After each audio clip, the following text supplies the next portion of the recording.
back to the corner of Remnant. Yes, a little corner of Remnant. I don't know where I was going with that. I don't know where you were going with that one. I want to say corner of hell, but then why would you be here if it was corner of... I don't know why that came to my head. But we are here in Australia, we are here in Menagerie, we are here in the corner of Remnant discussing RWBY Volume 5, Episode 3, Unforeseen Complications. Well done. Right? Not consequences. It's consequences. As I'm sure if I did a reaction, I would have said that a million times. So I'm glad that we got the complication sorted out. I think I stumbled the complication on that. of saying complication or consequence. I think I did, but I can't remember now. That'd be funny. I'd actually be very funny if you did say that. I don't think I said consequences. I think I just stumbled on it. Unforeseen complications. Yes, hello everyone, and yes. Those who are watching from Beck's stream, because Beck's doing her afterlife. She knew that is her afterlife. Extra life! Oh, this is See, great stuff. I said hell, now you're saying afterlife. Afterlife. You're playing Dead by Daylight, and you're playing Binding of Isaac. We just have a weird thing with death.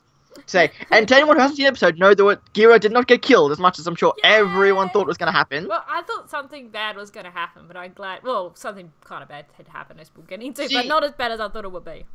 See, it's just, like, I think Dan said it too, it's just the calm before the storm. Yeah. So for people who are like, oh, Ilya was oh wow, she overhyped such a stupid thing. Obviously that wasn't what she was talking about. No, this is obviously just the start. That was just Corsican Finnick probably convincing or persuading her to attack the Belladonnas. Yeah. Kind of thing. But we'll get more into them. Yeah. But we'll get more into that in a little bit. Of course, we're still just here. So hi, Kobe and David. Sucks you're gonna be here for a little bit, but still, thank you guys for just popping in, saying hi. You should be in bed. It's like really early morning. He is going to bed. He said. Yeah. Oh, but thank you for everyone who could make it out here nonetheless. Yes, and let me know the quality, because it's showing up on my YouTube as the quality's not very good. So let me know if that is like that for you, because I might try and fix it. Oh, it looks alright. I mean, it doesn't look any worse than mine. Okay, it just looks a little blurry on my screen, but yeah, it could be just because I'm streaming and Skyping you, and Chris is also playing PUBG right now, so it could be just that. That would probably explain it. Yeah. Yeah. Oh, I was going to turn you down a little bit, because I think you were loud last time, weren't you? Yeah, the time before. We were good last time because I was quieted down. Yeah, I forgot to turn you down again.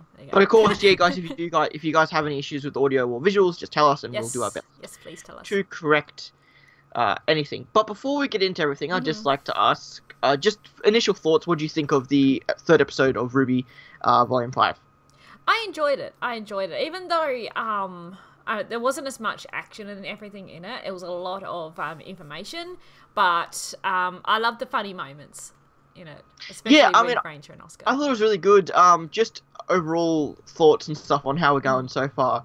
I love that the animators are taking a bit more liberty to be a bit more liberty in the series in terms of, like, you know, the bouncing shady guy, nor the characters, you know, comedically anime popping in and out, or you know, quick, you know, things between animations, you know. It's always really cool when they take more liberty with the series and they can have a bit more fun with it and not have to, you know, work their asses off to get picture perfect animations. If they make, you know, if they're going to do something quick, shall we say, they're doing it for comedic purposes and it works. Yeah. You know, with Nora freaking about little cute boy Ozpin, or you know, how they all back off really quickly when they're overcrowding Oscar. Or the shady guy bouncing around and got punched. You know, it's just anime liberty. They're just taking liberties and they're just having fun of it. I am very surprised that we have not gotten a break or World of Remnant yet. And I'm honestly, as weird as this might sound, I'm actually kind of flustered that we've gotten 4 episodes in a row. Well, I think I'm not saying that's a. We? Well, I'm not. I've only ever watched RWBY when it came to volume 4 and 5. I mean, volume 4, sorry. That's what I meant. I don't think we got, because the series started on October 21st, I think. And we didn't get the 5th episode till just before Christmas. Yeah, we did get a break before the 5th episode, because the 5th episode was Menagerie, and we got the so I think we had the Thanksgiving break between 4 and 5. But regardless, that still would have. I think there was still another break in between those at some point there. I think maybe there was. I can't remember. It's just a crazy thing we've gotten 4 episodes, and honestly, it's like, animators, take a break. Yeah. Maybe this could be just me. But it's like you guys You can take a week off if you need to. Well, they only just finished doing. Well, Barb did a tweet that she just finished. Yeah, doing they've the only last just voice finished the acting for Yang, lines. at The least. writing was only finished 2 weeks ago, I think, roughly. We know that they at least had only animated the first 2 episodes because that was all in the trailer. But of course, they'd had more completed by then, I'm sure. Yeah. But again, you can have water moments, you can have breaks. I know the fandom hates it, but personally, it's almost Remnants. yeah, and that's what I mean. Like, it's just crazy to me. And as an artist, as someone who draws, you think I'd want more content to draw off. Yeah. Which you're completely right, but also a break also doesn't mean a break for me. Yeah, that's As true. well. If an episode doesn't come out, I don't have to kill myself on a Sunday to get a drawing done by Monday. Just saying. Yeah, exactly. But it's crazy that I'm gonna. And I know some people have said that maybe the Water Remnants are done. And I think, considering the last one was the Great War, I feel like that could be a fair possibility to say the Water Remnants are over. Because I still think there's more you can get out of them. Yeah. Depending on where we go with the Oscar, Ozpin, John semblance talk, we could get a Water Remnant on semblances and just semblances, which I think they've hinted at that they're going to be really. A lot of the story will be focused around semblances and exploring. They said that back at RTX, that they're going to further discuss semblances and get that all cleared up as best they can. Yes. Yeah. People still question aura, which I guess I feel it's all pretty understandable at this point. But again, people are different. That's fine. But it's crazy, yeah. Like I said, it's crazy that we've gotten 4 episodes in a row so far, and I'm just surprised. It really has thrown me off almost. Again, I'm not mad or disappointed at all. It's great. The more RWBY, the better. But at the same time, there's part of me that's like, always, let's not rush this. Yeah. But to counterpoint that, if we get them quickly, then we'll be able to watch it at RTX before anyone else will. Yeah. If we get to that point quicker, That's true. So I think you said Beck, Sheenoob said that like if we only get a Christmas and a New Year's Eve break, we will get 14 by the end of January or something like that. I think so. I think she mentioned that. Yeah, Depends we on the might breaks. not get the finale, but RTX just depends how many breaks. Miles there said they wanted to move faster season. Oh, Yeah. okay. Well, I mean, if that's the case, I mean, again, they can do whatever they want. It's just anyway. Enough about I that. feel that we got like so much in these first 3 episodes as well compared to Volume 4. We've just gotten so much information, so much happening too. So I mean, that's the thing. Like, obviously, right now, I'm sure everyone will probably say Volume 5 has so far been miles better than Volume 4. But at the same time, that's because we're still watching it. Yeah, it hasn't ended yet. So I'll 100% say that I've enjoyed these first 3 episodes of Volume 5 better than I have the first 3 episodes of Volume 4. But again, I still just think Volume 4 is meant to be its own entity. It is meant to be, not to use the word, but it is meant to be the filler season. Yeah. It's not meant to be the same as the rest of the show. It's meant to be something. Exactly. Again, they've always said it was an experiment. It was something they wanted to try doing. Yeah. And they even admitted that it wasn't their best effort, especially writing wise. Miles and Carrie always said that they wish they could have wrote it better because it was the hardest season for them to write. Yeah, it was so much hard to balance it as well with so much going on in different storylines and such. But I'm glad they're doing so well with the pacing this season. And that was a point we mentioned last week that I was very surprised we didn't see Yang this week. Because we made the point last week that they probably shouldn't ever have a main character skip 2 episodes, but they did. But considering what we got, I don't think that's a problem, and considering Yang will probably be very focused this next episode, we'll have to see. Yes. David's Chozo, correct? Yes. Forget He that. is. He's chosen. I always forget that. I love how he has Nora. Like, he has so many different avatars and names, it's hard to keep up. So sorry, Chozo. My question for you, for Gira's speech scene, do you think Ilya follows Adam because she is a new protege disciple taking over? Like, yeah, well, 100%. That's what as soon as we got introduced to Ilya, like, that was Blake's replacement. Yes. That's 100% always thought. Yeah. Now, I still think it's in the realms of possibility. Yeah. I don't know if she's a lover. I would like that storyline. Yeah, they're more protege. Yeah. But even then, like Blake, like Ilya basically is the younger Blake who took the other path. Yeah. They're very similar, I think. Yeah. But since you mentioned it, let's actually get into this, I think. Yes, let's get into Gira's speech, because So we got into Gira's speech, and the first minute was the RWBY Rewind preview. Oh, was it? Okay. Was Gira over his speech, and then Sun saying, "You got this," and that was the end of the RWBY Rewind preview. Okay. I've been meaning to go back and pause and just see if the writing is exactly the same as his speech or whatever, etc. But God, Gira's handwriting is hard to read. Yeah, you can make which out is full obviously words. by design. That's deliberate. Yeah. But I will say immediately, I loved Sun. He had Yes. 4 lines this episode, and he was probably my favorite You've character in the got entire this. episode. You got this, Ilya, and shut up. I just loved everything Michael said. He did amazing this episode. I really felt like, He always has so much emotion in his voice, and I just especially this episode, I think Yeah. he conveyed everything. Okay, he was so kind-hearted for Gira. He was so aggressive to Ilya, and okay, I know some people will say, as Stoic just said, obvious ambushes. This one felt 100% fine to me. Yeah. She was ranting in the crowd, and yes, Yeah. he just told her to shut up. Yeah. And I don't think there was any issue. I don't think the first one was that bad. Yeah. It was more funny than anything the first time. Yeah. This time, to me, I thought it felt 100% natural, and just the way he said "shut up" just made it as well. And Exactly. Ilya didn't attack Sun. No, she she just- Spider-Man away. Yes, Spider-Man. For anyone away. who thinks, "Oh my God, she missed," no, she Spider-Man away. Yeah, she used it to get away. Yeah. God, I feel like such a cynical asshole. I apologize. I'm not trying to correct anyone. I'm just saying my opinions. I apologize.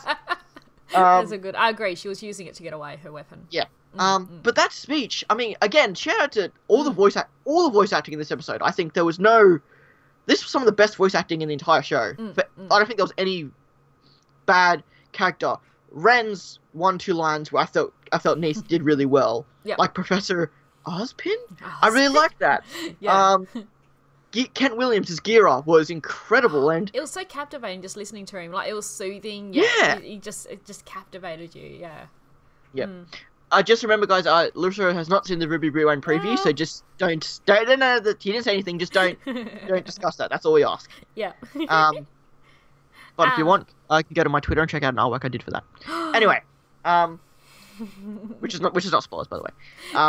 Channel's pod. But yeah, I really think it was really cool to see that Gira and Sienna's relationship. How it seems that like they didn't actually have one. Yeah. At least in my interpretation, it was just like Sienna was just the one appointed. She was appointed to take her. Yeah. But I really like the idea that Gira wasn't usurped. He wasn't replaced. No. He just felt he wasn't doing a good enough job for the people. Yeah. So he stepped down and let someone else take his place, Exactly. who just happened to have different methods, which he still respected Sienna's her intention with it. So that was really cool. Again, like the whole maybe possible Gira Sienna relationship and or Carly or friendship or whatever, or sisters. Didn't happen, but again, that's fine. I'm happy with I'm very happy with what they did. Gira wanting Menagerie to go and defend Haven is really interesting. Obviously, Menagerie doesn't want to do that. No, I think he's more like he didn't want to fall a beacon again because, because what happened with that, so he didn't want to see Haven fall, and he was hoping he could inspire the people, say, look, we don't want this to happen to Haven, we want to protect Haven. They're like, yeah, we don't care. Yeah, but I mean, to get the results he wanted for the Faunus, that'd be that would be a very, very good thing to do. Yeah. For the benefit of the Faunus, like just how much the humans will actually, I think that will change so much of the humans' perception of the Faunus. Exactly. And Ilya brought up some good points too during her rant. I think that a lot of people in the fandom will be like, from what we're seeing for the show, the Faunus aren't that discriminated against. Discriminated against. Yes. Thank you. But again, she made the point too. It's more the past and the unique instances that haven't been made up for yet. It's not the continuated hate towards the Faunus. It's the fact that what has happened hasn't been justified, hasn't been resolved yet. I agree. The Dust Mind incidents, the humans hunting the Faunus for sport, Yes. those haven't been cleared up. Those have just been swept under the rug. And I think that's the issue with the Remnant and the Faunus. It's not humans discriminating against the Faunus, because again, these days, it's just like our world. That doesn't really happen. And this is a great example, I think, and I just realized something. For those of you who don't know, the Faunus issue of humans is actually almost identical, I'm realizing now, and I hope I don't be racist or political here, was actually extremely similar to the Aboriginal and white Australian issues we had for many years. Yeah. Because it was only until 2007 that we had that big Aboriginal apology day, and we had the big ceremony, and we had the whole "you are us, we are the same, we are Australian." Exactly. Yeah. I'm just realizing how similar that is to what this is, and that's what they want. That's what I think. That's the thing. We need a Faunus Forgiveness Day. We need a Remembrance Day. We need a Forgiveness Day. That's what Ilya. That's what the White Fang. I think not what Adam was looking for, but I think that's what the White Fang. I think that's what they need. I think it's just what the Faunus need. Yeah. Well, the White Fang want to use force for it, but it's just what the Faunus people actually need. I think. And I also can't help but think that Blake might not be a great of a speaker for the White Fang as we think, because she experienced Gira's White Fang. Yes. And she experienced... I don't think she ever really experienced Sienna's White Fang. No. Well, she would have been when... I mean, for maybe like 2-3 years before Adam took over or whatever. Yeah. The Veiled Branch. Yeah. But it's just one of those things where it's like... But even then, it's like... In this world... Is the whole White Fang really going to listen to what the leader says, considering how big the world is now, lacking communication is, even before the fall? I can still imagine, that I don't think Blake ever experienced the in Mistral under Sienna White Fang. She's only ever experienced Gira's, and then a kind of shift between Gira's way to Adam. Yeah.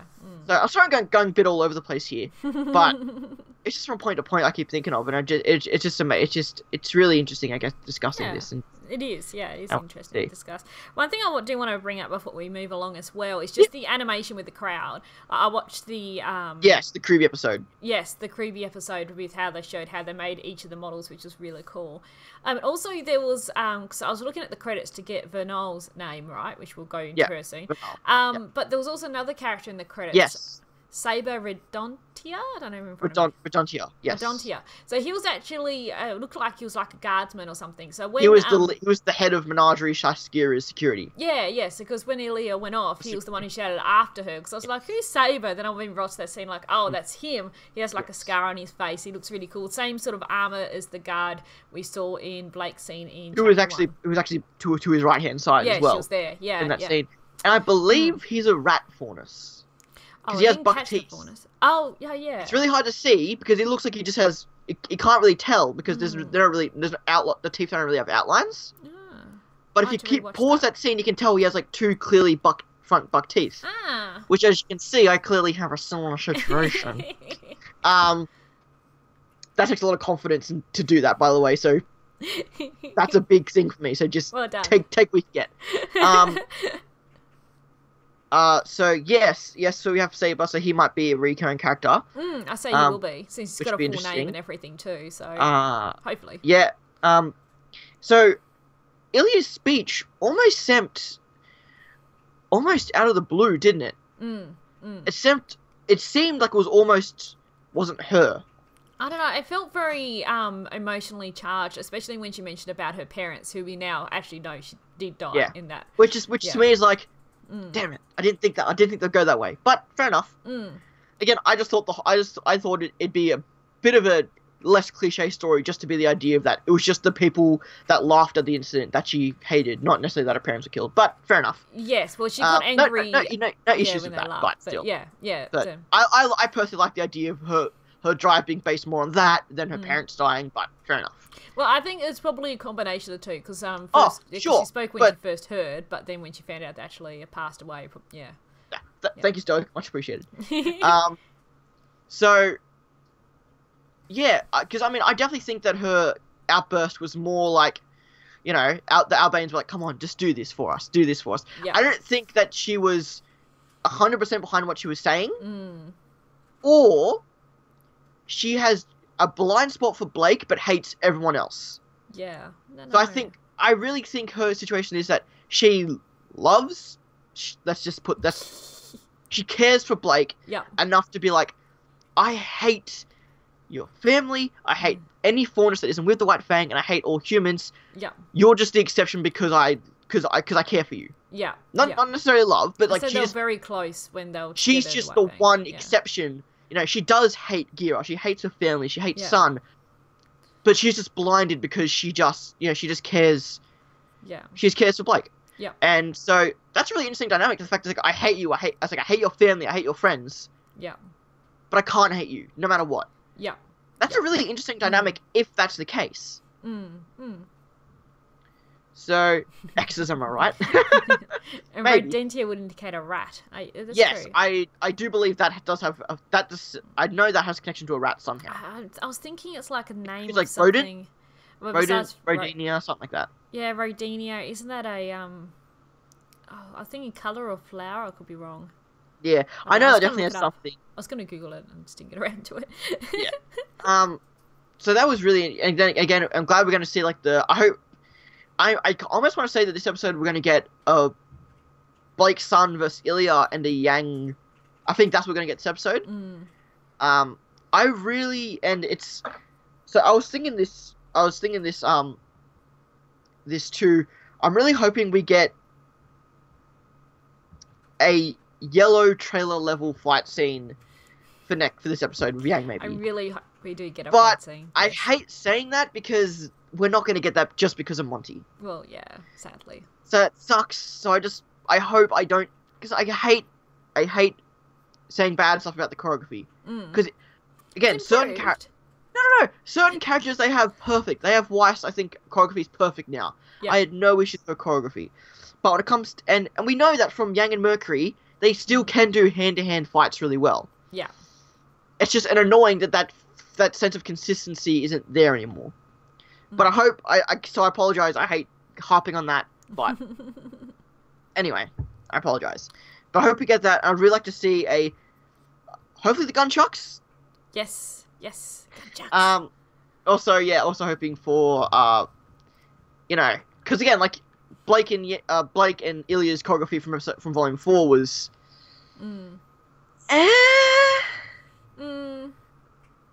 like, it was a kick. That was about it. I enjoy it, but I know, but I want to get like an actual sword-to-sword roof, a sword-to-sword rooftop fight. Yep. That's actually, 2 minutes long and is actually really cool and played out, and someone can jump in with his gunchucks from time to time, That's just what I want. So I'm sorry if that doesn't, I have no problem if it doesn't come, because I understand that it might not be. Anyway.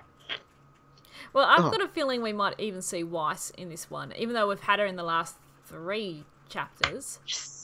I think we might, especially depending where it goes with Yang, because she does actually end up running into the bandits, because of course Weiss is there at the moment, and Weiss is about to make her break. So I don't know. I almost feel like lighting the fire. I feel like when we get a reunited, the episode of the title will be so much more. Not that lighting the fire isn't an appropriate title for a reunion. I just think this will be the episode that Yang finally, like, the last fight we saw her in was Mercury and Yang back in Volume 3. I think this will be the first time we finally get that Yang back again. Hopefully we still get some hints of PTSD.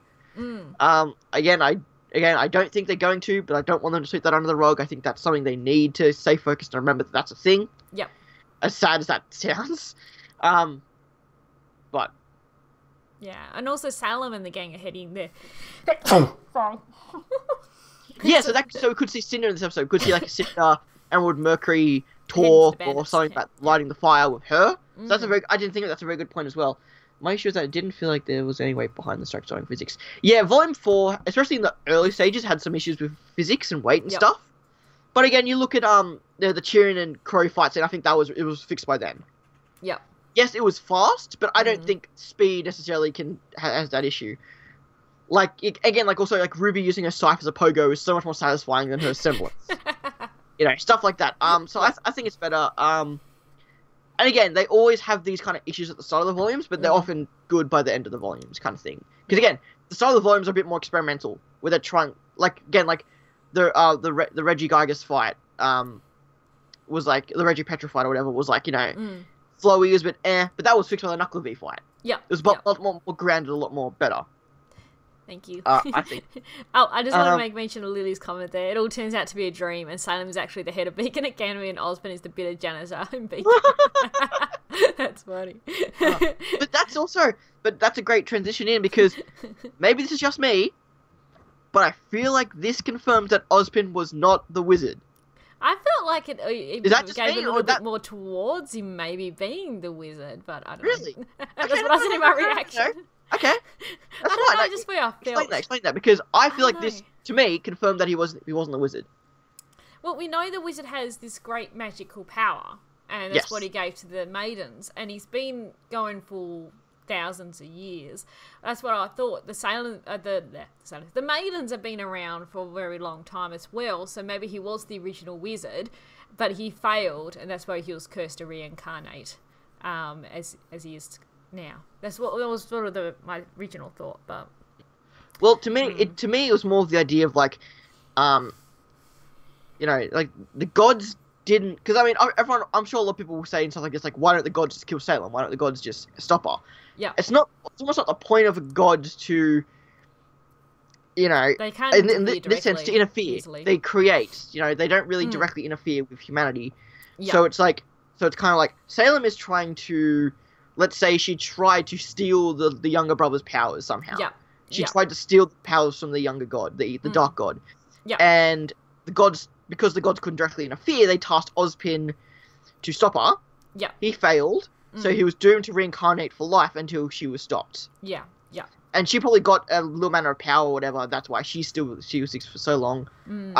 It does slightly question, what Salem been doing for all these years. Why is now she decided to pop up? Which I don't like to think about that, because I'm sure I don't know if there really are reasons, so I don't really want to think about that typically. I'd like to imagine it's because they were content. They were just two beings in existence, Ozpin or whatever. I don't know.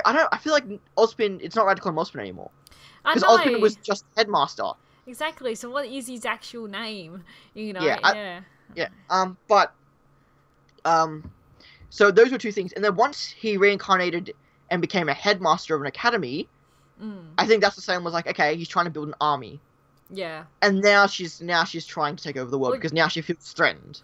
Maybe she was just planning the whole time, and it's just that she's finally sort of like got everything together and got a plan together, and she's just started executing it. So cool that she's had it in the works for a long, long time. It's just we're just seeing it now coming into fruition.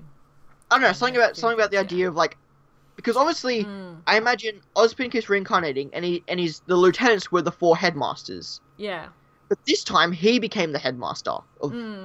Well, I say that. The Academy's only been around for like 100 years, so... Yeah, that's true. They haven't been around. But, like, say, for example, you had the 4 lieutenants, and then he died, and then he reincarnated and became the second or third headmaster of Beacon, or whatever it was. Yeah. Like, after the Great King, then there was the headmaster, then probably Ozpin came in. Or maybe there was a few in between maybe that. It was but my the king point and then Ozpin, if Ozpin was originally the king. I just feel like because he looked I just think that time gap's a bit too long. Yeah. In my opinion. Because he I looked feel to like be there might have maybe been someone. 70 or 80. I don't know. I'm not very But good. my idea would be, it's like, there was the 4 kings where, like, the 4 kings could have been his lieutenants or whatever. Or the 4 kings, no, because the 4 kings didn't become the headmasters, they elected headmasters, I think. Yeah. Well, the king no. The king who was Ozpin, I'm sorry. The king who was Ozpin, I'll say. Possibly. Chose his 4 lieutenants he had, became the headmasters. Yeah. Then he died, the next person had the 4 lieutenants, and then the new headmasters or whatever. Yeah.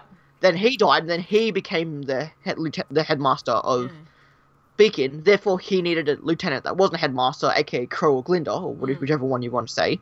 Yeah, and that's anyway. I don't know why we got into that, but that's how I assume that worked. And again, like the fact that he became headmaster was like, and remember all the songs that are about Salem is all about Ozpin sacrificing people and building an army and training people to die. Yeah. So I feel like Salem is like, you've now become the headmaster of this academy. It feels like you're building an army against me. I'm now going to put my plans into action to retaliate against you. Yeah. Possibly. That's just my justification of why she's doing what she's doing now. Yeah. And I still like too, because I was trying to watch Arnold's stream, but I couldn't sit through it because he just irked me a little bit. Oh, did and that's not nothing on Arnold. That's a few Reactors reviewers. As soon as they're being negative, I just tune out. So that's just that's me being mean. That's not Arnold being bad. That's me being mean. Yeah. I'm 100% that on my chest. That's just me being impatient. But there was something mentioned along the lines of... Great, now I forgot what I was going to say. What were we talking about? Headmasters. Headmasters, Salem. You're watching Arnold's stream, and Nah, I think I lost it. It's gone. It'll come back. It's gone. Um. So, yeah, that does make sense, So, yeah, Oh yeah, it's the sorry. second- yeah. Sorry. Yeah, go ahead. Remember? I remember, but go ahead. I was just saying, Oz is the second headmaster. They say in the show the headmaster before him, yeah, his predecessor built the school. Yeah, he says processor. His processor doesn't. I don't think processor means direct. Yeah. Before you, I think it just means a predecessor. Anyway, I like to think that you know what, I don't think it has anything to do with Arnold. So I apologize. I mentioned Arnold. 'Cause I don't think it's anything to do with him. No. But I still love the fact that Salem still doesn't care about Ruby. No. In my opinion. Yeah, no, she doesn't seem too concerned Ruby's about her. making enemies of everyone else. The Salem's still just like, the Silver-Eyed Girl. I don't care. Yeah, exactly. Yeah, she's annoying. She's annoying me and my people, but I'm not directly concerned of her. Yeah, no, she doesn't I seem like to be. that. I don't know why I like that so much. I just like the fact that she still doesn't care. Yeah. I'm concerned for Ruby that, like, she actually said her full name this time too now. Ruby Rose, like, oh shit. Also, it's not the girl with silver eyes this is anymore. another question. Yeah. When Cinder asked, is the girl with her, was it Watts or Lionheart that said Miss Rose was in attendance? Yeah, it was Lionheart. I thought it was Lionheart, but someone was like, it was Watts, and then later he says the Silver-Eyed Girl, and I'm like, no, because Lionheart was the one who said... Lionheart was definitely, so yes, Miss Rose was in attendance. Okay, yeah, good, yeah, because that confused me that someone was like, why did he say Miss Rose, then go and say the Silver-Eyed Girl later? It's like... Yeah. Because he didn't, because that was Leo. Their voices sounded similar, I feel like, in that scene. But, so we have Gira, Sun, Ilya, all that. I think that was all really cool, and I hope we get maybe a chase scene in this next episode or episode 5. It'll be interesting to see where that goes from here now that public announcement sort of failed a bit. Yeah, and again, like, I was predicting more of the Albane saying, well, if anyone knows Adam, it's you. Yeah. But they didn't go that route, they went with the Ilya route, which again is fine. Yep.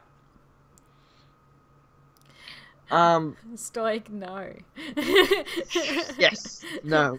Just Ranger. Let's talk more about Ranger and such. I love that scene. It was so funny, and even though there was a lot of information, but I just found it was really put really well and explained really well. I thought it was just really good. Again, I love Ren. I love Nora. Like Ruby and John. Ren and Nora. I think a lot of their personalities. And I think props to Samantha and Neith, I think did really good jobs in the scene. John was just there, and Ruby was kind of just there. Yeah.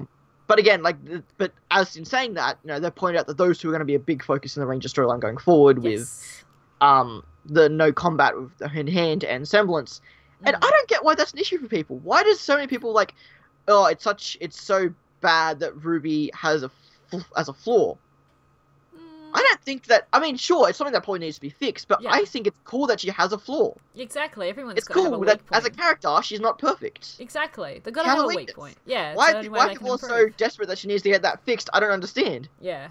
People are like, oh, she needs to get that fixed. Does she? I mean, I guess in a fighting sense, sure, but I don't think in a story sense, it's like, that needs to be fixed before the story ends. And some people, I even saw someone say that the no combat thing hasn't been addressed much in the series. Like, it has been addressed a lot. That's been addressed heaps. It has. Not directly, it's been subtly addressed at, but it has definitely been addressed at. Definitely. And I think that's awesome that it hasn't been so... And then in this season alone, we had it in the Yang short, and then now, again. Yeah, so... No, I think it's been really well addressed, and I'm very excited to see what they do with it, because... yeah, and again, John's semblance, I think, will be really cool. Yep, I hope we get that to find out. Touch on that. A part of me is like, I kind of want that to come up in a more dire situation. But if they just want to get it out of the way, because I know they want to explore semblances, the show does. Yeah. So using John's semblance as a great example to teach him about semblances. Yes. And therefore teaching us is a good. By finding your semblance and stuff. Yeah. Yeah, I think it hits what's the saying? 2 birds with 1 stone, something like that. Which is fine.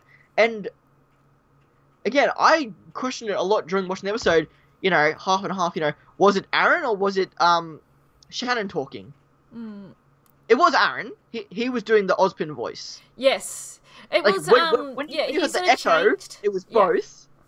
But when it was just him, it was Aaron. I was like, really? Yeah, he actually did that really like well. Shannon a lot. Yeah, he did really well. Like he has his Oscar voice, which is very young, innocent, naive. And then when he changed to Ozpin, it was more grown up. And Yeah, which I think is appropriate and ironic because I think in Full Metal Alchemist he plays an older character, whereas Vic Crow plays the younger character. So the other way around.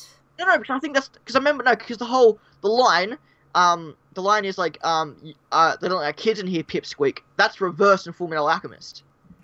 So I assume that would mean that Vic's the young character and that Aaron would be the older character in the Full Metal Alchemist. Someone feel free to correct us. No, of course. I'm just trying to think because I haven't seen a lot of Full Metal Alchemist. I'm sure Zombie's busily typing away right now. Because, I just know people will reference that. Yeah, because I thought Vic is Edward, who's the short guy in Full Metal Alchemist. While Aaron, if I'm right, is who voicing Oscar. He is the younger brother, but he's really tall in the show. Oh, well, that still kind of counts. Yeah. That's why I was I feel like that still counts. Because Vic's character has always been called Pipsqueak because he's really short, and they always think his brother, the tall brother, is the actual alchemist, not Vic's character, because Vic's character is really short and tiny. Regardless, I still feel like he did a really great job. And again, the idea that he's cursed by the gods rather than having some sort of semblance or some sort of I love that idea. Getting gods is always a bit of an iffy topic, obviously, as always. Yeah. Especially when it comes to this kind of stuff. But I think the fact that, at least as far as we know, the gods aren't a factor anymore. Since they don't exist. Like, they kind of abandoned Remnant. They don't really have a presence anymore. Well, they could. I read a novel once, which was, I can't remember the name of it right now off the top of my head. But it was really interesting where there was all these gods, but they couldn't interfere directly. They could only influence particular human. Well, that's what we talked about. That's what we talked about earlier. Yeah, exactly. So they're present, but they can't do anything or interfere directly. But overall, I know that Crow did mention that when the gods abandoned Crow mentioned when the gods abandoned Remnant, they left behind the relics. So, to me, it's a cool idea to imagine that Ozpin was cursed. Yeah. And the people who gave the curse don't even exist anymore. So the curse is almost unliftable because the people who made the curse aren't even there anymore. I was being easy on the spoilers fair for me, by the way, because I've only seen the first few episodes. Yeah. That's why I said tall brother. I didn't mention why he's tall. Sorry, go on. But I think that would be cool. I think that would be an interesting idea if the gods aren't even a factor anymore. Yeah. And Ozpin is just doomed to be cursed forever because the gods aren't even there to unlift the curse. And it's probably set that when Salem gets defeated, he will be he'll be lifted. And he'll finally be able to be at peace and pass on, etc. Yeah. But I just can't. I almost want to. Something I would love to see. I don't know if we'll get it. I would love to see a scene between either Oscar and Ren or Oscar and John, where they sit down. They kind of mentioned it, but I'd be lucky if they talk about it more. Is how Ozpin feels about how many lives he has almost stolen. Well, he does definitely seem very. Because he even said, I think he even said something along the lines of, he's obviously the amalgamation of countless humans. I think countless humans, except he's at least 100 generations of people like that. Kind of similar to the Avatar state. If you've ever seen Avatar: Last Airbender. It's very similar to that. Yeah.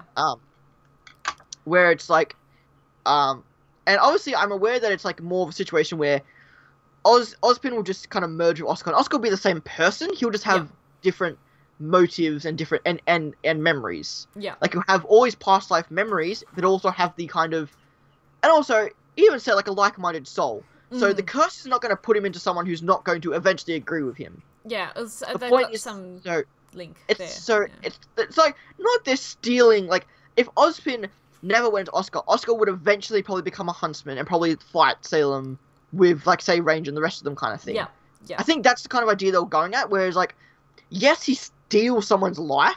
Yeah. And gives them a purpose and a destiny they don't have a choice over. Yeah. But it's meant to be an idea, well, yes, but they were going to be involved nonetheless. It probably would have ended up some way, eventually leaving basically, farm and heading. Think of Jean. Yeah. Basically. Think of Jean. I could even imagine a point where Oscar dies later in the series and then Ozpin reincarnates into Jean. I don't know about that. But that's kind of like the idea. Like, Jean is no huntsman. He's no anything like that, really. But he's just he has the same purpose and motivation to fight the good fight. Yeah, he wants to make a change in the world, Yeah, and it's like yeah, the Ozpin soul wouldn't go into someone who wouldn't have ended up in the fight. yeah, You know? So I don't think he's like, because again, I don't want to think about it as if he's just stealing lives and now Oscar's just completely changed and now he's going to become Ozpin. yeah, I like the idea more of like he would have probably got there himself eventually. Yeah. Or at least would have wanted to. yeah, But he now just has Ozpin as more of his, like, his motivations are going to change. Like, he's going to actually kind of want to fulfill this role and also have the memories. yeah, But also, the merging won't happen until Oscar actually does himself once we accept this as well. Again, it's a whole lot of stuff that's a bit confusing, but I really like it. And I really like that it's a curse. It's maybe not a wizard thing. It's not... You know, I like that it's a curse. Hopefully. I feel like that it's a curse, and it's just something more like who's the wizard? Yeah, I guess it's true. And I still think that John is technically like an offspring of Ozpin in theory. Maybe. Because he's like the Great King's grandson or great-grandson or something like that. Possibly. And yes, I'm going to raise the comment that was talked about with Ruby and Oscar. Rose Garden. Yes. Yes. We'll bring that up now. I mean, I didn't really like. I know the scene people are talking about, but it's like I don't know. I didn't see anything any worse than other ships we've seen on the show. Really, like I thought it was cute. Yeah, I thought so. I mentioned in my reaction. I said, "Oh, you know, Rose Garden shippers are going to love that." Yeah. That Also, little again, scene, like I until their merge happens, it feels weird that that for some reason, like, I know Ozpin and Ruby have always been actually close. Yeah. So maybe that, in a sense, was always hinting at a possible relationship in his next form. But even then, it's weird to think about that until Oscar is Oscar and Oscar is Oscar. I think that until also, they're one. yeah, like we're mentioning with like-minded souls here. I could see Ruby being a very like-minded soul as well. Yes. Yes. But I'm also just curious. He did say countless men. So yeah, maybe well, that's it. I don't think he'll be able to reincarnate into a woman. But I'm just thinking. But no. But Ruby and John are good examples of those people who could be candidates for that same kind of reincarnation. Yeah. Those are the kind of people that I think will do it. Yeah. Kind of thing. Kane is a mug. Isn't a gun? It's also a mug. Oh, isn't but I really like the whole again, like the whole training thing is going to happen. Yes. I like the fact that, they had a really good excuse. Oscar will be ready because he'll inherit my muscle memory, and I'm like, okay, that's cool. Well, I'll buy that. Inherit his muscle memory. Yeah, it's like okay, I'll buy that. Like because obviously Oscar is nowhere near the skill of the other guys. But I'll take that. I'll believe that. It was sort of how it was when Osmond took over him. I love their phases when he did his little jump and landed on the chair, spinning his cane. That was great. I did like quotes for those on Discord. Yes. I thought those were pretty funny. Oh, it was fantastic. I love it. I also had to mention Crow breaking the table. I thought that was funny. I love Nora's like, good luck with that. Yeah. Which is actually really funny because I want to hope that means that Crow can't find any of his old huntsman friends, so he has to then rely on people like Neptune and Sage and Scarlet and Winter and people that will actually be hidden in, I just really hope that he doesn't go, I don't know why I don't want just, here's 4 experienced huntsmen that we've never been told about before. I'm not trying to, just have Crow not be able to find anyone and just have people that have already been established, like Neptune, Sage and Scarlet, I think. I'm and sure we'll see them at some point. I just really hope we do. I don't see why we haven't seen them yet. It's annoying we haven't seen them yet. I'm sure we will, because we're in Haven, so yeah.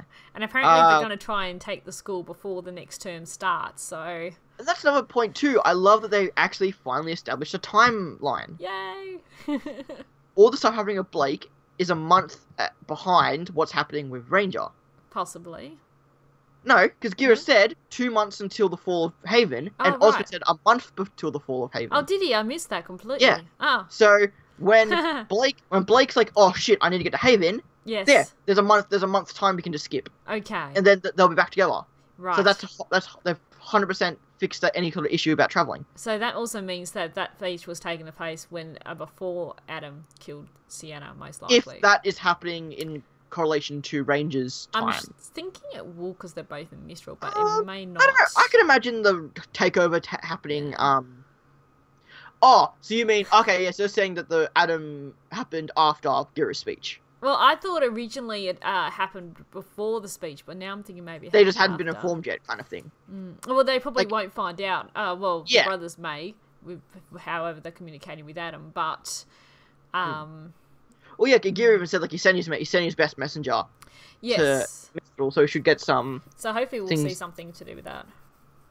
Yeah. Yeah, that's true. Oscar should be pretty strong. I mean, he's a farmhand. Yeah, I did see You know, that. Yeah. as someone who's a bit of a gardener himself, you know, it's pretty taxing. You know, I'm reading Yes. the chat. I just don't always mention it when we talk because we might be talking about something else when I see something in the chat. But yeah, I'm reading it. So yeah, I really hope that Crow has some hard luck finding huntsmen. He can hopefully find some people we already know, whether that's Sun or Auburn. I hope we just get some Yeah. more. Adam happened before. Yeah, I think Adam happened before Giri's speech. They I just was hadn't thinking it formed did, yet. but yeah, I wasn't sure where that all sat timeline was. I think that would be ironic again if he's making that whole speech and Sienna's already dead. I think that Yes. that's what I thought when I watched this show. Yeah, that's what I thought when I watched until it, that yeah. gets retconned, that's what I'm gonna believe really. Yeah, Hazel was on his way to that meeting when Yes, he met when he met Oscar. Oscar, So I say they're in the same I still don't think that timeline then. necessarily ties in time-wise to I anything, don't but, know. well, I don't know, maybe if I thought about it hard enough, that might be able to connect time-wise. Yeah. But, and again, we Anyway. didn't mention it last week, that also ties into Hazel possibly, you know, being a nice guy, just yeah. fighting for Salem for whatever reason. Like, I don't think he's a bad guy, he's just Yeah. with I Salem. want to know his for- motivation.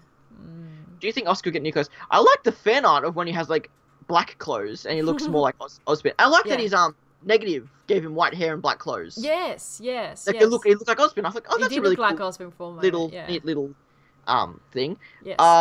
Will he get new clothes? I guess so. I I think he will cosplay. eventually. I mean, I'm a cosplay, so I hope he doesn't. I think he No, will, because he's no longer a farmhand anymore. So I'm thinking he will eventually get a new outfit. Whether or not it will happen straight away, I don't know. I don't think it'll happen this volume. I don't think. Don't know. Maybe Maybe we will when he sees that they're going to officially start training and he rocks up in a new outfit. That'll be great. no. I just hope he comes in wearing like really oversized, bad like armor, and he's just like trying to look like he knows what he's doing. The And cardboard that's another like thing armor too. John used to have. We talked about it last week, and no, Weiss didn't have a costume change this episode. No. I don't know why. I really felt like he could have at least let her hair out, but Well, it was still dirtied and everything. So yeah. when Oscar is 16, Ruby's 18. No, Ruby isn't 18. When? No, Oh, but when? when Yeah, Oscar is right. 16, Yes, Ruby is 18. Yes, It's like, yes, when it's Lee. hey. And of course he's taller. I think that's why Albanians were so damn smug at Gira's speech. Yeah. I don't think they would have even known that. Or they would have known it probably. I don't know if they would have. They know it would happen, but they knew that it was going to happen. So of course they probably like think it's probably happened by now, Yep. kind of thing. So Yeah. that makes sense. Don't know. Yeah. So we got our introduction to the not technically canon yet. Spring Maiden. Yes, Yes. but come on, come on. Well, Vernal, It's a- didn't you point out, or someone I saw on Twitter? I thought it Yes, was you. Dan mentioned that Dan. it's an alternate name to the spring equinox. Yes. Vernal Yes. means appropriation of spring. It basically means spring, and I'm assuming a name is probably I'm gonna guess is Vernal Branwyn. I assume Yeah. the Branwyn's just a tribe name. That's not their actual last Well, name. in the credits, it just said Vernal. It just said Vernal. So, Vernal, so- But to be fair, Amber didn't have a last name either, did she? who's you? Sorry, The full maiden Amber didn't get given a last name either. I can't remember. I don't think she did. so. I think it was just Amber. Yeah, so I'll that's have to go back and look, but yeah, Um, I can't you know, recall. I think it's safe to assume that she'll probably go by the name because again, Yeah. I'm very curious what the hell Crow and Raven's original first names were actual because it wasn't Raven or Bronwyn and it wasn't Crow or Bronwyn. No, and I feel like Those are Vernal wasn't. Both names were given to them. Yeah, I say Vernal's probably been given to her as Well, Bronwyn might have been their name and they just Not sure. Bronwyn might have been the original name. They named the tribe after. But Yeah. I don't know. Either or. But her voice Yeah. really threw me off I quite liked it. in a good way. In a good Yeah. way. Yeah, I thought it But it's suited like- her really well, I was like, actually. Whoa, that's not what I was expecting, but I love it. Yeah, and like- it was delivered really well. I'm not sure who the I- voice actor was. Amber Lee Connors is her name. Right. I don't quite remember what else she's been in. But she's one of those. She's one of those like Funimation voice actors that have been in many animes and stuff. Oh, okay. Amber Lee Connor, was it? Amber Lee Connors. Oh, three let's quick look it names. up. Yeah. But no, I really liked her. The delivery was awesome. Vanelle's outfit again is really cool. Like the leg thing, I thought was really interesting too. I loved her eyes. Vernelle is played by Amber. I don't know if you meant it as funny as that was, because Amber was the name of the Fort Maiden, so I don't know if that's what you intended, but I just think that's pretty funny. Vernelle could be an alias too.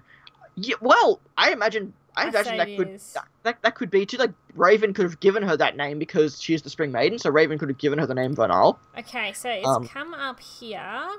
So voice actress, American voice actress. I got Ladies versus Butlers, Holy Night, Project Marionette. I don't really recognise any of those. Neither. No. Anyways. Anyway, regardless, she's a fucking great voice actress. Yeah, she was great. Yeah. Really well done. Really awesome. I love the interactions. And remember how I mentioned that Raven and Weiss apparently have some sort of connection in their references. It's seeming like that's more and more likely just to be this thing. Yeah. Which is really cool. And I would love if Vernelle, because again, I always wonder who will be Weiss's endgame fight. Yeah. If Vernelle doesn't get killed or the power doesn't transfer, I think that would be an awesome final character for her to fight. I wonder what her weapon is. If she has one, maybe she just has her powers when she doesn't have a weapon. Amber did, she probably but does have a weapon, I say. Yeah. Especially being in the bandit camp. Yeah. I say. And I love, and I really hope that, I think we can assume she's the second in charge under Raven. Yeah, she definitely seems to have some power. And I really hope she is the daughter Raven wanted to have. I really hope that Vernelle is treated like, you know, basically when Yang and Vernelle meet, you know, it's like, oh, Raven's like, oh, this is my better daughter. This is my actual daughter I wanted. I want that. Again, as fucked up as that sound, that's what I want. Yeah. I'm pretty sure she was in One Piece. There you go. I do remember reading that. There you go. But I think that was a while back. That was in the older One Piece, I believe. But yeah, like I really can't wait to see that dynamic. Weiss again looked awesome. She's at the end there, summoning her mini knight. Yes. I'm cool too that they've established that, you know, because a lot of people will be like, "Oh, the knight in Volume 4 was too small." Well, we clearly know now that she can summon it at different sizes. Yeah, she can. Which is awesome. Yes. Because I know a lot of people keep mentioning this, I really think that she won't be able to summon the Queen Lantern because she didn't directly kill it. I don't know. Because I feel like if she can summon whatever or maybe it's more like it's a one thing. Like you can only summon the most significant thing you defeated.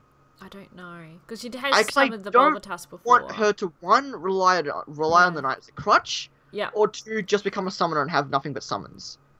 Because I think the knight was like, because again, I imagine that Winter probably was going to die by Beowulf, and just very, very traumatic experience for her, and just happened to likely kill it. And then the reason why she can summon multiple of them is because Beowulf's are an easier thing to summon than the knight. Yeah. That's why she can summon multiple of them. Whereas I'm sure she's killed way better and stronger things into Beowulf. Yeah. But I think her summons just to Beowulf because that was the first major thing she killed, and that was the most significant battle that changed her. Yeah. Much like the knight was for Weiss. Yes, exactly. So, I'm not disagreeing. As awesome as it would be for her to summon the Queen Lancer, I don't think it's going to be a thing, and I don't think she'll summon anything other than a knight. I don't know. I guess we'll find Well, actually, you know what? I'm an idiot. She summoned the Bulbatusk. She did summon the Bulbatusk, yeah. But again, she killed the Bulbatusk. Yeah, she did. But also, that was again significant. I don't know if the Queen Lancer was... Oh, was the Queen Lancer significant? I don't know. I thought the Queen Lancer wasn't as significant enough as the Bulbatusk was. As strange as that might sound. Well, she sort of did that without him. That was sort of like a spur of the moment summon. Yeah. Sorry. Yeah, again, that's the whole thing. It's like, if we go into summoners, I wonder if all these will be explained or not. But not that I have an issue with them not explaining it. I'm very curious to see what the limitations of a semblance is, because a semblance is probably the best in the series just because of how much potential it has. Yeah. So we have all that. She's probably going to make an escape. I'm just imagining her sneaking around the camp, and then, like, it's one of those scenes where you see her from behind, and she turns around, it's have Raven, like, grab her throat. Oh, goodness. Like, no, that's creepy. Yeah, like, I don't know, I just want to see... Oh, that's what I mean, like, I just want to see more. Bottom line, I just want to see more. I just love the show. I just want to see more. More or less. That bottom line. Yeah, and too, Winter did summon the birds, the Nevermores. Yes. As well. Yes, and that's another thing too. She can both summon a full Nevermore, or she can summon a bunch of small ones. Yeah. So, That's true. I guess the Quinlan did push her pretty far. I guess Yeah, that's fair. Did But I she's still rebelled out think against it. that to say that the summon can kill them and that can give her, I think that's a bit of a bit she too still much. defeated it, so I don't know. I'm not disagreeing. We'll just have to see. But again, it took her 5 volumes to learn, 4 volumes to summon her the night. I hope it takes her that long to summon the Lancer if she's going to. I just thought Don't just have a 1 point summon the Lancer. That's all I'm saying. I just had a thought, what if she summons like a whole horde of lancers and they attack the bandit camp? I just imagine that. That'd be funny. As funny as that would be, I feel like that'd be like, okay, that kind of be that to me would feel just tacked on. Like, let's just do it because we can. I'm like, Yeah. Yang distracting everyone while White is metal gearing around the camp. Basically what I imagined. Yes. Yeah. Until she was like, she thinks, okay, I'm safe. Turns around and Raven's like, oh shit.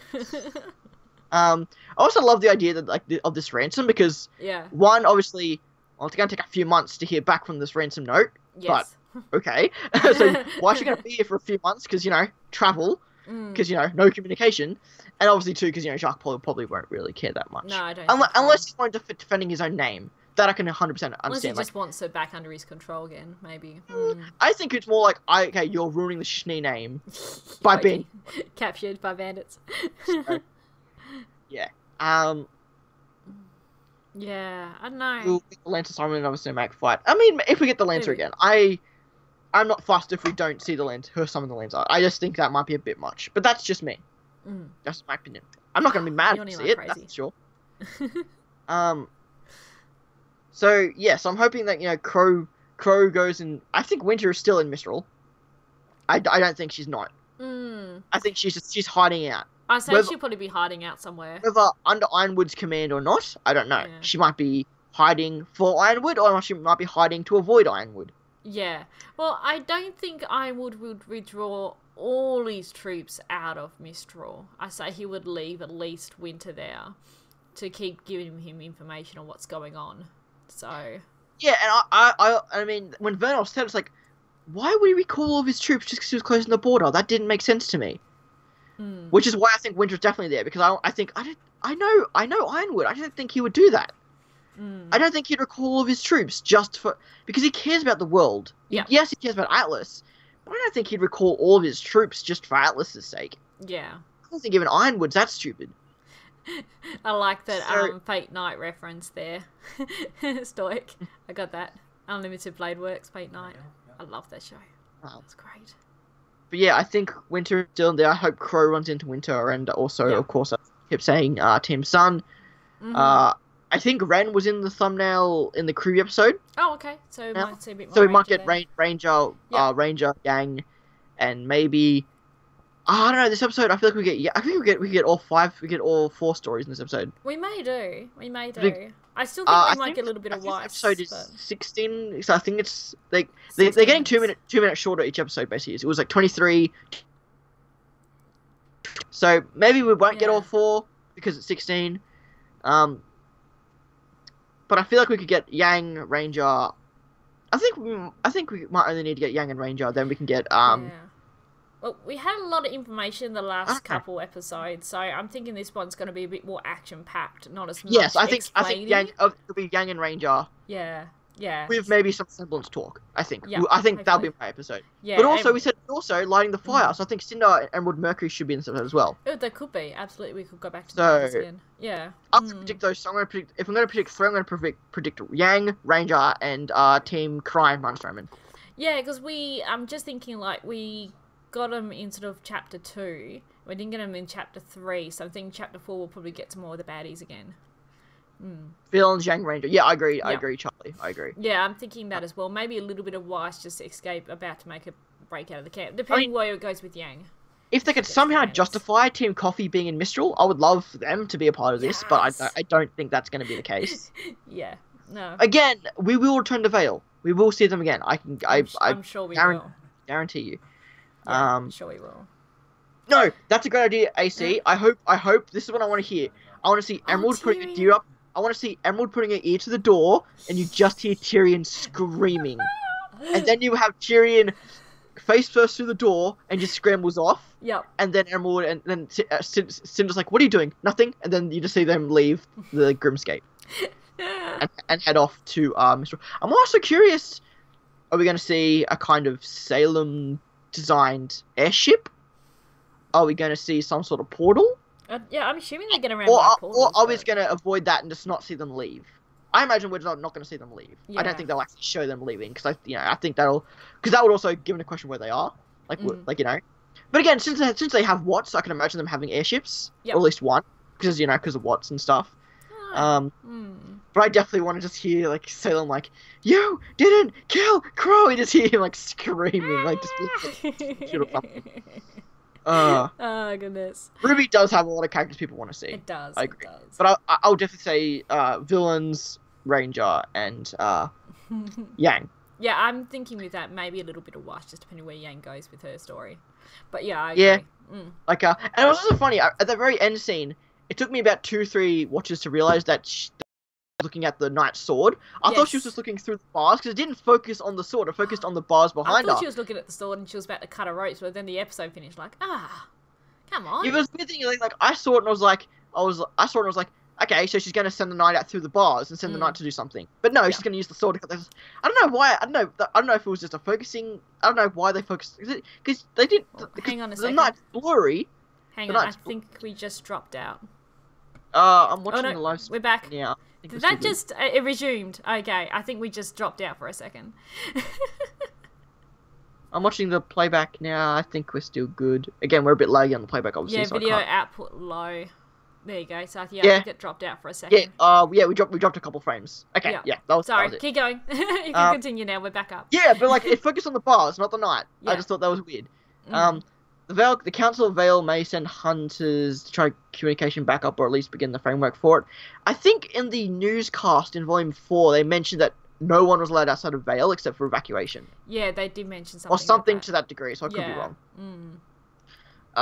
You will get Yang seeing Weiss right at the end of the episode. It'd be a cliffhanger. I really like the idea because when I originally theorized for Volume 5, I did predict. Actually, I predicted Yang in an air crash. Actually, yeah. That Weiss in an air crash. Yeah, you did. But the idea would be like Yang was on a bike in a fight with Grimm, and then the airship would happen to fly over her, and it'd be a convenient meetup.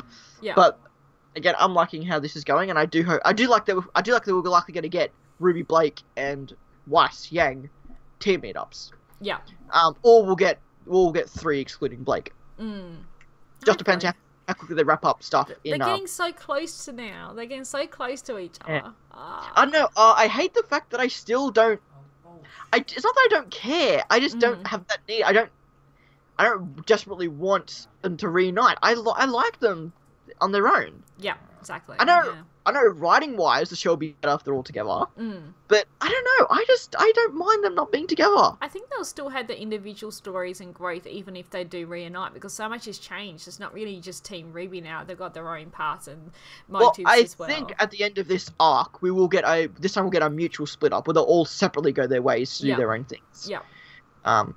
But even then, since we know so much about Salem now, which again if I was writing the show, I don't think I would have explained all this Salem stuff yet. Yeah. Because now they have a bigger thing to look forward to. So it's like, if they split up again, it might feel bad priority. Like, it might be bad priorities if they're like, okay, let's split up again. Yeah. But yet we know what the big issue is. Why split up? Why focus on Raven and the White Fang when we know what Salem is? Yeah.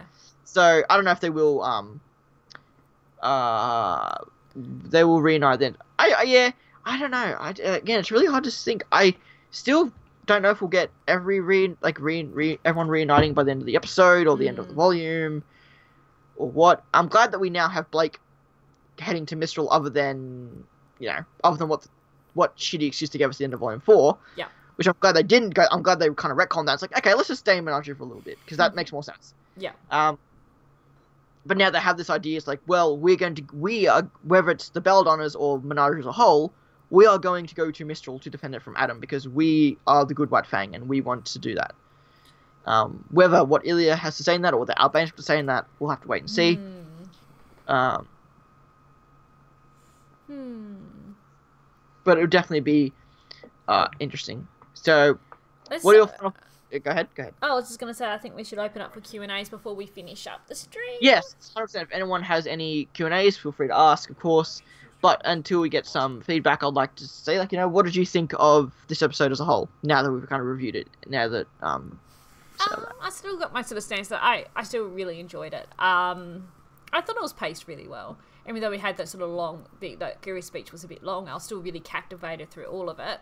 Yes. And then we swapped over to Ranger for a little bit of information, then to Weiss, and then back to Ranger, and then back to Weiss. I thought it was paced really well. It didn't feel too dragged out. No, I think so. I know some people said, like, if they had more in that episode, then it might feel a bit too drawn out, which I'm glad, they had what they had, and it was simple. We got a lot of answers that I think a lot of people wanted. Again, I'm always of the mind that, I'm in no rush to learn anything. I just want to enjoy the series, so the fact that they've explained Ozpin Osco is cool, but I'm not necessarily, would have been mad if they hadn't. Yeah. But again, it brings up these great conversations, though, to be fair. I don't feel like there was anything wasted as well. I don't feel like there was anything sort of added there to fill out. I just felt everything was meaningful, had a purpose as to why it was shown as well. I think huntsman is just the neutral gender term. Yep. It's not huntsman or huntswoman, it's just huntsman. Yeah, they do refer to them as huntresses, huntsmen and huntresses. Oh, right, yeah, sorry. Huntresses and huntsmen, that's right. I do think they do refer to them as huntsmen as a broader term, including huntresses. But there are hunters, like Ren's father was a hunter, not a huntsman. He was true. Just like he was a hunter who went out, got killed animals and brought home food, like an actual real life hunter. Yeah, he seemed to be that way too, and he said we need a hunter huntsman. archer. So yeah, that meant we need he huntsman. wasn't a huntsman. Which also does go into credit how shitty Mistral is, the fact that Kurayuri was not that far away from Mistral seemingly, but they still didn't have that much of an effort to help them or care or try to do anything. They're probably like that. just outside their borders, really. A little bit outside. Do you guys think Osmond's curse has anything to do with the moon? Oh, didn't even think of that. No, I can't say I'm particularly for that either. No. I don't think so. I don't know. I still don't know what to think about the moon. Yeah, I still. Which that's interesting. I don't think the moon has even been. Have we even seen the moon this volume yet? Apart from the Weiss character short. I don't think we've even seen the moon yet. So no, I don't think we even saw it in Weiss's scene, which was seen to be at night. No. Wait, did we not? No, we did because I remember it had a new design. Oh, did it had a new. I didn't even. Yes, we definitely saw it. We saw the moon, then it panned down to Weiss in the fountain. Oh, in the Weiss short. Weiss character short. Yeah. I was just thinking in the actual series though. No, I don't think we have, because I think all the scenes we've seen so far have been daytime. Except unless for Weiss's thing in the bandit camp, that was at night, wasn't it? So it might have been there, but it might have been small and hard to see. Yeah. Unless it was in the background of Salem's shot. That's the only other time I can imagine seeing it. But even then, there wasn't really many shots of the outside during that scene. Yeah. Well, if you think there was discontent in the Mistral camera, I think so. I think Mistral really only cares about the council only cares about the city, even though its kingdom is huge. I think they're just like, well, this little town only a few miles away, let's just leave it. Yeah. Also, as long as the Knuckle Fleet doesn't come this close, then we're just going to leave them. I do think the council didn't really care, even though it was so close. And they wanted to become their own entity, which was mentioned when they got to honor Yuri. Well, that was Oniyuri, not Kurayuri. But Ren did mention his parents felt the same way. So there could have been a bit of discontentment there in Kurayuri as well, that they wanted to be their own entity. I suppose that's possible. Possibility. Yeah. So I think Moon is connected to this mysterious. You wait. God damn it, Stoic. Wrong anime. That's Avatar. God damn it. I was gonna say Stoic's on fire tonight. He is. So our powers appear to be Deus Ex Machina. I don't know. Yeah, Deus Ex Machina. Oh, okay. I'm just trying to think. So yeah, I don't think we saw the scene in the moon so far. That's kind of crazy. Because we saw it Volume 1, we saw it in Episode 1. Volume 2, we saw it. Pain in the Town. No. Yeah, I can't remember if we saw it. I'm sure we did. I can't remember Volume 2. Yeah. Volume 3, I know we saw it a few times. Yeah. Oh, Volume 2, we probably saw it at Mountain Glen. Oh yeah, and I think we saw it in the ball Cinder's fight when she's running on the rooftops. Wasn't it in that shot? I can't remember. Maybe. Anyways, yes. Yeah. So, yeah, I think this episode overall was really, really good. Definitely gave us a lot, and I think in See, this is interesting too. I'd like to actually go back and let's just see, like, okay, so would you prefer more, Volume 4, Episode 1, or Volume... Okay, in terms of Volume Episode 1, what was your favourite Episode 1 so far of a volume? Oh god, I don't know. Oh, I love Volume 2's food fight. The food fight? With the food fight, we have the Ruby... We have the Ruby Auburn. Yep.